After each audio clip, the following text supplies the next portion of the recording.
네, 오늘은 당신의 입술에는 무엇이 있습니까? 라는 제목의 말씀 우리가 함께 나누기로 원합니다.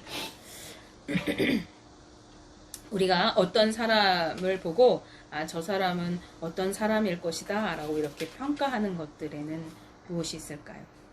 우리가 다른 사람, 새로운 사람을 만나게 되면 그 사람을 딱 보면서 이 사람은 좀 어떨 것 같다 이렇게 판단하게 되잖아요. 상대방의 어떤 옷차림이나 그 사람의 태도, 몸가짐을 볼 때, 또 그 사람의 얼굴 표정이나 눈빛 등을 볼 때에 그 사람이 어떤 사람일 것 같다, 좀 성품이 어떨 것 같다 이렇게 가늠해 보곤 합니다. 그래서 첫인상이 매우 중요하다고 하고, 그래서 어떠한 회사의 면접을 보러 갈 때에 첫 얼굴을 비추는 그 옷차림이라든지 이런 것을 신경 쓰게 되어지는 거죠. 그런데 이런 것들보다 더 중요한 것이 있습니다. 그게 뭐냐면 상대방이 하는 말입니다.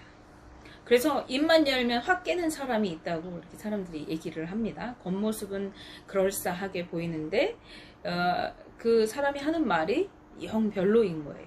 그래서 처음에 봤던 이렇게 좋은 이미지가 실망스럽기도 하고, 또 처음에 저 사람 좀 별로일 것 같다. 그런데 말을 다 이렇게 대화를 나눠보면 그 사람이 이렇게 말이 깊이가 있고 좀 인격이 이렇게 느껴지면서 내가 좀 잘못 생각을 했구나 이렇게 여기는 경우가 있습니다.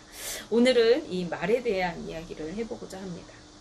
오늘 본문 말씀은 지난 시간에도 나누었듯이 로마서의 핵심 주제인 믿음으로 의롭다 하심을 얻는다, 이신득의 또는 이신칭의라고 하는 이러한 사상에 대해서 말씀하고 있는 내용입니다. 바울이 말씀을 시작하면서 자신이 이방의 사도로서 이방의 복음을 힘쓸 뿐만 아니라 자신의 조국인 이 이스라엘 민족의 구원을 너무나도 원하고 또 그것을 위해서 기도하였다는 사실을 언급하고 있습니다. 그리고 자신이 그렇게도 이스라엘 민족들이 구원받기를 원했음에도 불구하고 그들이 구원을 이루지 못하고 있음을 선언하고 있습니다. 이스라엘 백성들은요, 하나님을 향한 열심이 있었어요. 아주 열심이 특심이었어요. 바울도 예수 그리스도를 다메섹에서 만나기 전에 하나님을 향한 그 열심으로 예수님을 믿는 그리스도인들을 막 잡으러 다니고 죽이는 일에 동의하고 이러한 일들을 했잖아요. 그런데 이 이스라엘 백성들은 그렇게 열심은 있었지만 하나님의 뜻을 제대로 알지 못했어요. 그래서 하나님의 뜻을 제대로 알지 못한 그들의 열심은 당연히 올바른 지식을 쫓아내는 열심이 아니었습니다. 사실 이스라엘 백성들은요, 율법의 행위를 지키는 것으로 그것을 자신들의 의로 여기면서 스스로를 세우려고 힘썼던 사람들이에요. 그리고 그 결과로 그들은 하나님께 복종하지 않는, 하나님을 거역하는 그러한 삶을 살았어요. 로마서 10장 3절 말씀 함께 보시면, 하나님의 의를 모르고 자기 의를 세우려고 힘써 하나님의 의에 복종하지 아니하였느니라 라고 말씀합니다. 이들은 하나님을 향한 열심이라고 열심히 뭔가를 했지만은 그것이 하나님의 의를 따라 하나님의 뜻을 위해서 하는 것이 아니라 자기 의를 세우려고 자기의 뜻을 따라 했다는 거예요. 그리고 그 결과 하나님의 뜻에, 하나님의 의에 복종하지 않았대요. 이스라엘 백성들은 하나님께서 구원을 위해 열어놓으신 예수 그리스도를 통한 길을 외면했어요. 그리고 오히려 예수님을 십자가에 못 박도록 내어주었습니다. 따라서 바울은 그들이 배척했던 이 예수 그리스도가 사실은 모든 믿는 자에게 의를 이루시기 위해서 이 땅에 오셨고 또 율법을 성취하시고 완성하신 분이라고 하는 것을 선언하고 있어요.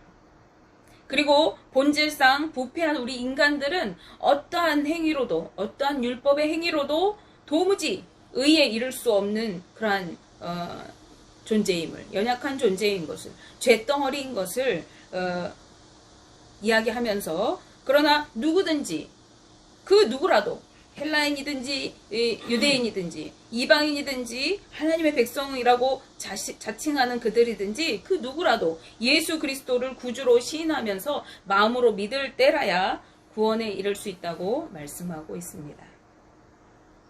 바울은 이스라엘 백성, 즉 유대인들에게 그들의 익숙한 구약의 말씀인 신명기 30장 14절 말씀을 인용해서 설명합니다. 신명기 30장 14절 말씀에 오직 그 말씀이 내게 매우 가까워서 내 입에 있으며 내 마음에 있은즉 내가 이를 행할 수 있느니라 라고 말씀합니다. 유대인들은 율법을 늘 가까이 하면서 입으로 매일 그 말씀을 이야기하고 또 마음과 정신에 새겨서 그것들을 대대로 교육하고 가르치면서 그 말씀을 늘 묵상하고 자기를 성찰할 수 있는 그런 근거로 삼았어요. 무엇을요? 하나님의 율법, 그 말씀. 그러나 이들이 영적으로 무지하였기 때문에 그 자신들이 늘 묵상하고 달달달 외우고 그 말씀을 가지고 늘 강론하고 이야기했지만 그 말씀 속에 담겨있는 참된 뜻을 알지 못했던 것입니다. 바울은 이스라엘 백성들이 가까이 하는 율법의 말씀, 즉 입으로 매일 묵상하고 마음과 정신에 새겨진 그 말씀이 곧 바울 자신이 그리고 예수 그리스도를 믿는 사람들이 전하는 이 믿음의 말씀이라고 선언하고 있어요. 따라서 이스라엘 백성들이 자신들의 입으로 예수를 구주로 시인하고 그 예수를 하나님께서 죽은 자 가운데서 살리신 것을 마음으로 믿으면 구원을 받게 될 것이라고 말씀하고 있습니다. 로마서 10장 9절 10절 말씀입니다. 내가 만일 내 입으로 예수를 주로 시인하며 또 하나님께서 그를 죽은 자 가운데서 살리신 것을 내 마음에 믿으면 구원을 받으리라. 사람이 마음으로 믿어 의에 이르고 입으로 시인하여 구원에 이르느니라 라고 말씀하고 있습니다. 이들은요 하나님의 율법, 하나님의 말씀을 잘 알고 있었어요. 그것을 늘 입으로 묵상했어요. 묵상한다는 말 무슨 뜻이냐면 그 중에 한 뜻은 입으로 계속 중얼거린다는 말이에요. 하나님의 말씀을 늘 계속 입으로 중얼거리고 그 말씀을 마음에 새기고 생각하고 그것으로 자기를 돌아보고 또 그 말씀을 강론했다는 것은 서로 말씀에 대해서 이야기하고 나눴다는 거예요. 그런데 그 말씀의 핵심이 예수 그리스도라는 것을 이들이 몰랐기 때문에 그들은 구원에 이를 수가 없었습니다. 많은 이들 앞에 예수님이 나의 주님이라고 선언하지 못하고 하나님의 말씀을 아주 달달달 외웠지만 우리는 아브라함의 자손으로서 단지 하나님께 선택받았기 때문에 너희들과 다르게 구원받았어 라고 얘기하지만 정작 구원이신 예수 그리스도를 영접하지 못했어요.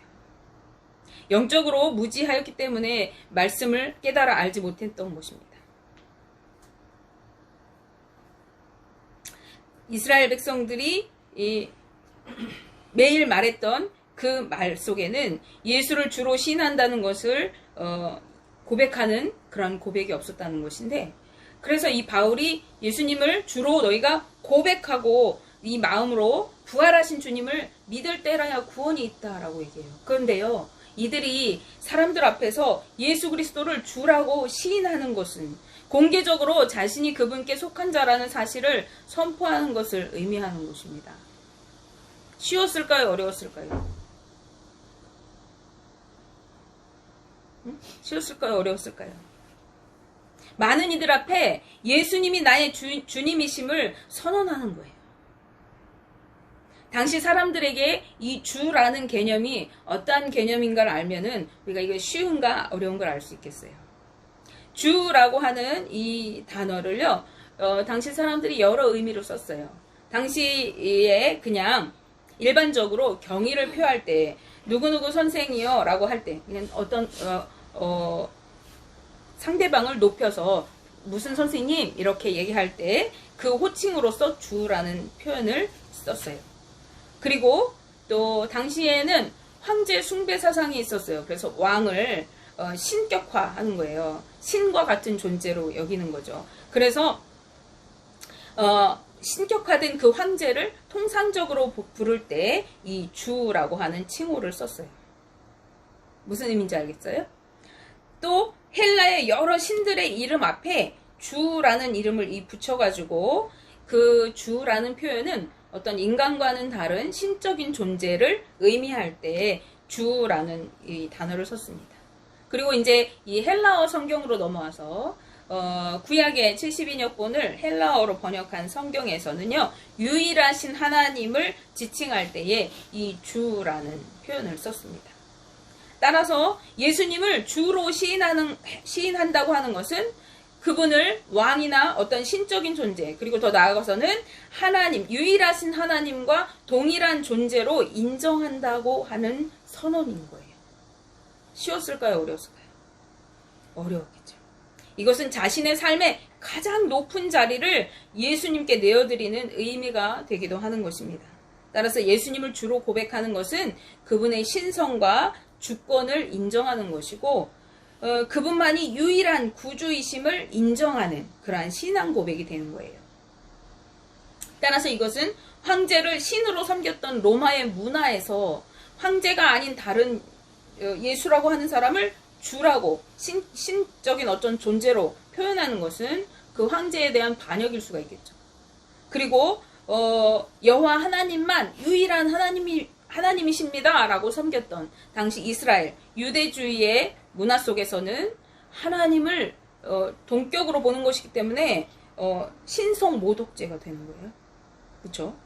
그래서 이 시대를 그러한 나는 예수님은 나의 주님이십니다 라고 선언하는 것은 나는 주님의 것입니다. 나는 주님을 내 삶의 가장 높은 자리에 올려드립니다 라고 고백하는 것은 당시 시대를 거스르는 놀라운 선언인 거죠.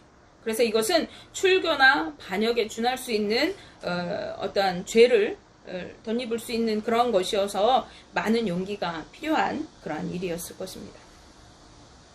오늘날도 마찬가지예요. 오늘날도 우리 성도들이 예수 그리스도를 나의 구주이십니다 라고 고백한다는 것은 예수님의 신성과 그의 권위를 인정하고 높여드리는 것이 되고, 우리가 그분께 속한 자임을 인정하는 것이 되는 거예요.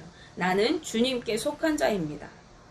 그분이 내 삶의 전부이십니다 라고 이렇게 고백하는 거죠. 그런데 우리가 언제 이렇게 고백할 수 있어요? 우리가 나는 예수는 나의 주님이십니다 라고 고백할 수 있는 때는, 내가 입술로 주님을 이렇게 사람들 앞에서 선포할 수 있을 때에는 우리가 그분을 믿을 때 그렇게 할 수 있어요. 예수 그리스도의 부활하심을 마음으로 믿을 때, 그때 우리가 예수님을 주라고 시인할 수 있어요. 그래서 바울이 이어서 우리가 입술로 시인하는 것 다음으로 이어서 구원의 조건 한 가지를 제시하는데, 그것이 바로 예수 그리스도의 부활하심을 마음으로 믿는 것입니다.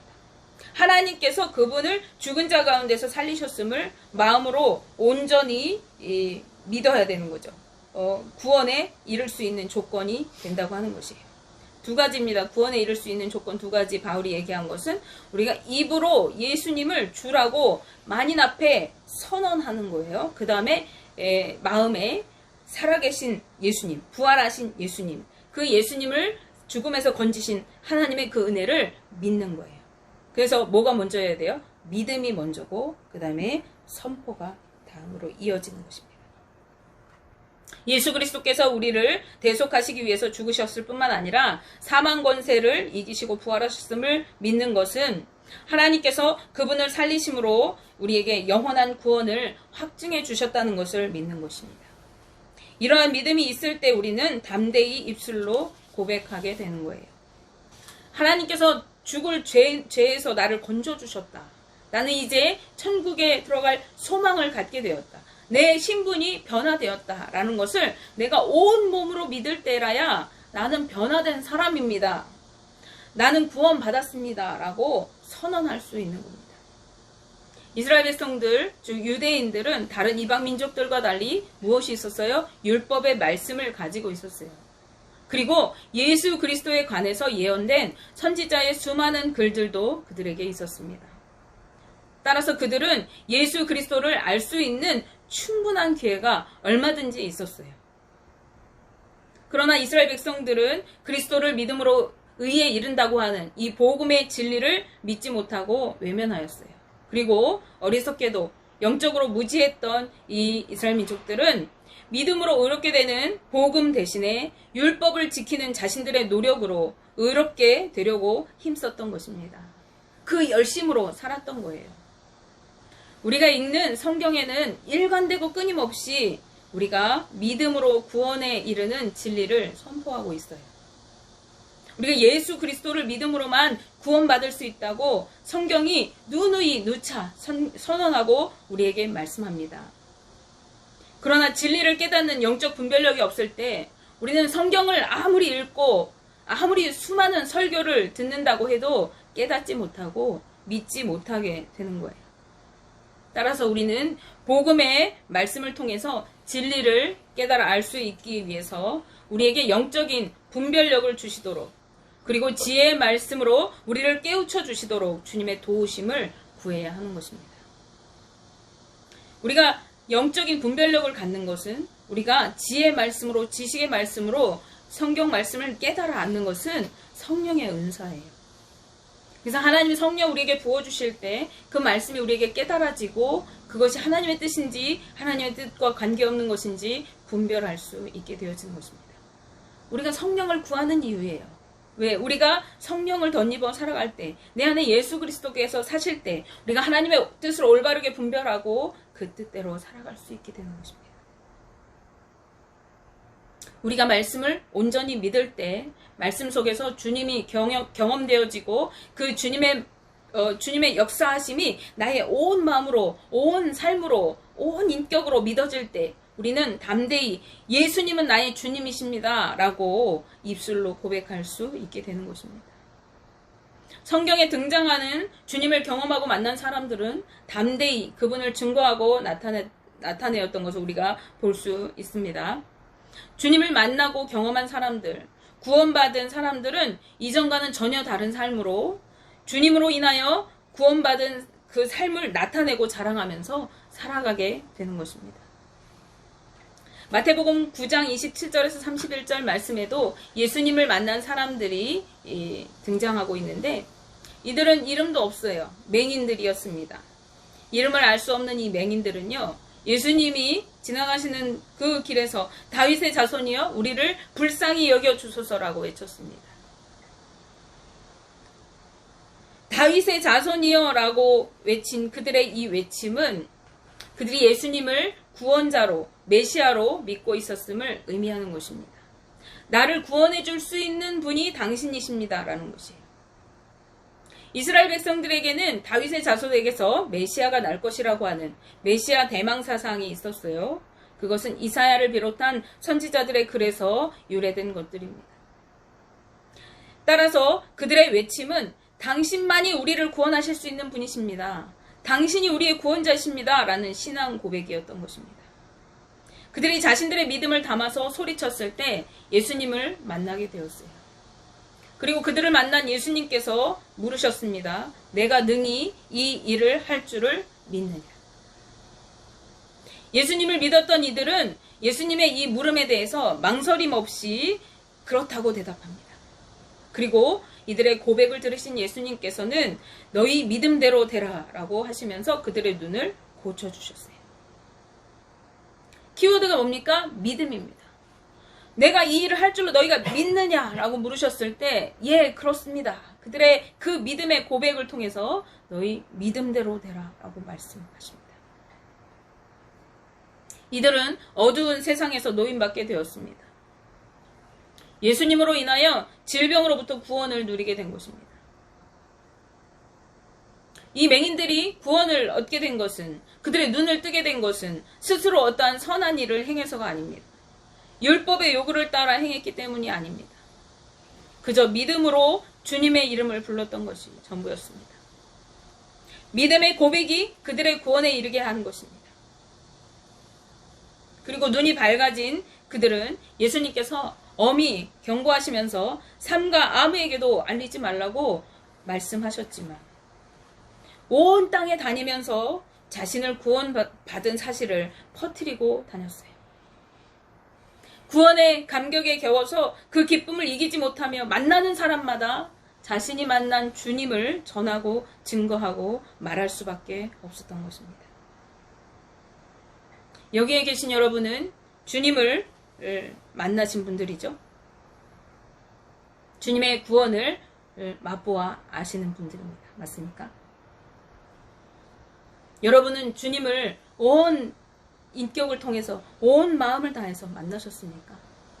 그분이 나를 위해 십자가를 지시고 내 모든 죄를 대속하여 주셨다는 것이 온 마음으로 온 삶으로 믿어지십니까? 그분이 나를 대신하여 죽으셨을 뿐만 아니라 사망 권세를 이기고 부활하셔서 부활의 소망이 되셨다는 사실이 나로 하여금 삶의 소망이 되게 하고 기쁨이 되게 하였습니까? 그렇다면은 여러분의 입술로 예수 그리스도가 나의 구원자 되심을, 내 구주 되심을 시인하며 자랑하고 계십니까? 나는 주님께 속한 자임을 담대하게 세상을 향해서 선포하고 계십니까? 우리 성도님들은 모두 그러실 줄 믿습니다. 오늘 여러분의 입술에 어떤 말들이 담겨져 있습니까? 여러분이 매일같이 쏟아놓는 그 말들은 어떤 내용들을 담고 있습니까? 여러분이 입술로 내뱉고 있는 말이 곧 여러분입니다. 여러분이 하는 말이 여러분이 어떠한 사람인지를 나타내주고 있는 것입니다. 내가 입술로 시인하는 그것이 내가 속한 자리인 것이에요. 그러므로 여러분이 예수 그리스도를 내 구주로 마음에 믿고 그것을 입술로 시인할 때 그것은 내가 예수 그리스도께 속하였다는 선포이고 그분을 향한 찬양과 경배인 것입니다. 우리가 주님께 드리는 최고의 찬양과 경배는, 최고의 예배는 나 같은 죄인을 위해서 십자가 지시고 사망 권세를 이기고 부활하신 그분을 인정해 드리는 것입니다. 또한 여러분의 입술로 예수 그리스도를 나의 주로 고백하는 것은, 그것은 누가 뭐라 해도 나는 주님만을 따르겠다고 하는 신앙 고백인 것입니다. 나는 주님 아니면 죽을 수밖에 없는 죄인이요 아무것도 아니라고 하는 고백인 것입니다. 여러분은 이러한 예배와 고백으로 주님 앞에 서 계십니까? 만약 그렇지 못하다고 하면 오늘 나의 믿음을 점검해야 합니다. 나는 나를 위해 죽으시고 부활하신 예수 그리스도를, 그리고 예수 그리스도를 사망에서 생명으로 옮기시고 우리를 위한 구원의 길을 열어주시고 그것을 확증해 주신 하나님 아버지의 은혜를 온전히 온 마음 다해서 믿고 있는가 하는 것입니다.